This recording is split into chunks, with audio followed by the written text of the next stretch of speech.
ભુજ તાલુકા પંચાયતની સુખપર 2 બેઠકને લઈને રાજકીય વાતાવરણ ગરમાયું છે। ઉમેદવારી પરત ખેંચવાના સમયે થયેલા તણાવ બાદ પોલીસે કોંગ્રેસના કાર્યકરો સામે ફરિયાદ નોંધતા વિવાદ વધુ ઉગ્ર બન્યો છે।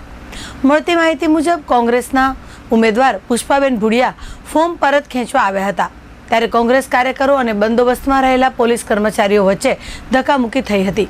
આ દરમિયાન કાર્યકરોએ લોકશાહીની હત્યા બંધ કરો જેવા નારા લગાવીને હંગામો કર્યો હોવાનું જણાવાયું છે।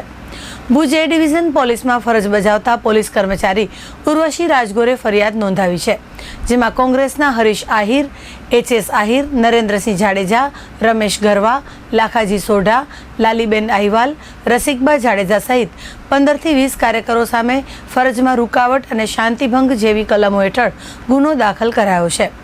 ફરિયાદ મુજબ કેટલાક કાર્યકરોએ ગેરકાયદેસર રીતે ટોળું બનાવી પોલીસ સાથે ધક્કામુક્કી કરી અને મહિલા કોન્સ્ટેબલ કૃષ્ણાબેન કેરાઈને ધક્કો મારી ઈજા પહોંચાડી હતી।